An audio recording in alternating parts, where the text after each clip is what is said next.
শুভ সকাল বন্ধুরা, তোমরা সবাই কেমন আছো? আশা করি খুব ভালো আছো। তো সকাল সকাল কালকে সোনা বইতে পড়েছিল খই মুড়ি চিরা দই খেতে পেলে খুশি হই। তো এই জন্য ও মানে ওইটা পড়ার পরে বলছিল যে আম্মু খই মুড়ি চিরা দই খাবো। তো এই জন্য মানে ছেলের বায়না, তো বাবা মারা শুনতে মানে না শুনতে পারে না, না শুনে। তো এই জন্য এই তো খই মুড়ি চিরা দই নিয়ে চলে এসেছে।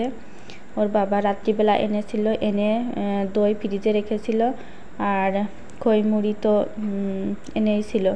তো এদিকে সকালবেলা পূজা দিলাম। তো বলল কি যে সোনার বাবা বলল যে খই মুড়ি চিরা দই মানে ঠাকুরকে প্রসাদ দিয়ে তারপরে ওকে দিও। তো এই জন্য পূজা দিতে চলে এলাম সকাল সকাল, স্নান টিনান সেরে তো সকালের বাসি কাজ সেরে তো ভগবানকেও দর্শন করিয়ে দিই। আশা করি সবার মানে সকাল থেকে রাত পর্যন্ত খুবই ভালো সময় কাটবে। তো এই তো এখানে বাতাসে এই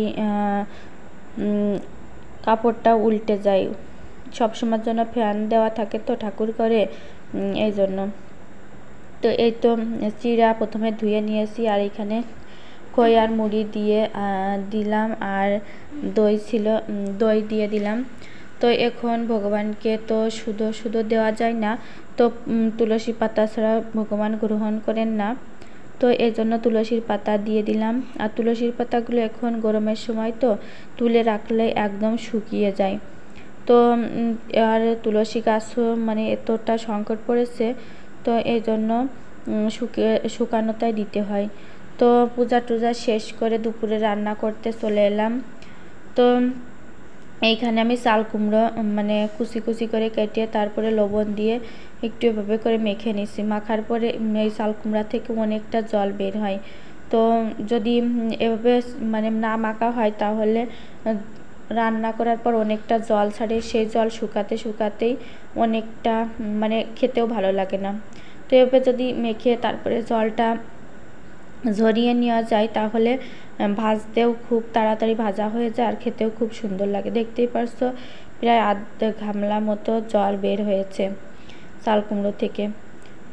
তো এদিকে চাল কুমড়োটা ভাজি করে নিলাম। তারপরে পটলটা দেখতেই পারছো মানে আস্তে আস্তে করে রেখে দুই পাশ থেকে চাকা চাকা করে কুচিয়ে নিয়েছি।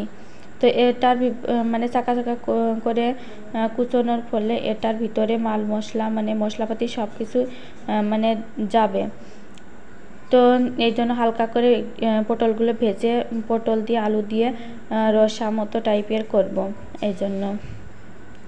তো এদিকে এই কটা দিন হলো মানে মাংস রান্না মানে করেই যেতে হচ্ছে।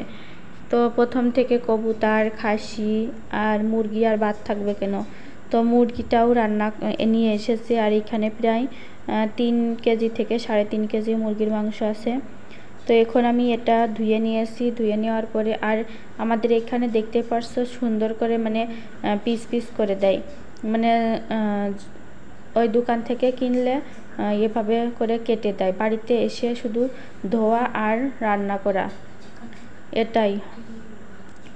তো মুরগিটা ধুয়ে তারপরে হলুদ আর লবণ দিয়ে মেখে নিলাম, মেখে তারপরে মানে ভেজে নেব। আমি প্রথমে মাংসটা রান্না করার জন্য প্রথমে ভেজে নিই ভালো করে।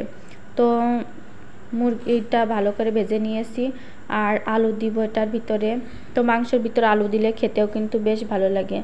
তো অনেক দিন দেওয়া হয় না মাংসের ভিতরে আলু, তো অনেক দিন পর মাংসের ভিতরে আলুটা দিচ্ছি। তো মাংসের পিসগুলো অনেকটা ছোট ছোট হয়ে গেছে, তো ওদেরকে বলতে হয় কেমন পিস হবে না হবে। তো এইখানে ভেজে তুলে নিয়েছি। এখন মশলাপাতি আমার বাটা হয়ে গেছে। আর এইখানে আমি কালকে যে খাসির মাংসটা রান্না করেছিলাম মানে সিদ্ধ করেছিলাম, অনেকটা ঝোল মানে বেঁচেছিল, তো ফ্রিজে রেখে দিয়েছিলাম। এখন এই তো মশলাটা কষিয়ে নিচ্ছি আর কালকের ওই খাসির মাংসর ঝোলটা দিয়ে দিব আজকে মাংসের ভিতরে। তো দেখতেই পারছো আমার রান্নাটা কমপ্লিট হয়ে গেছে। আর একটু ঝোল ঝোল রেখেছি, কারণ 8-9 জন মানুষ খাবো, তো একটু ঝোল ঝোল করে না রাখলে ভাতের সাথে খাওয়া হবে না। আর সাথে মুসুরির ডাল রান্না করেছিলাম পেঁপে দিয়ে, সেটা এখনও রান্না করা হয়নি। এই মাংসটা হওয়ার পরে তারপরে রান্না করব। তো সাথে আর ডিম ভাজি করে নেব। তো আজকের ভিডিওটাই পর্যন্তই। ভিডিওটা ভালো লাগলে অবশ্যই লাইক শেয়ার সাবস্ক্রাইব করে দিও।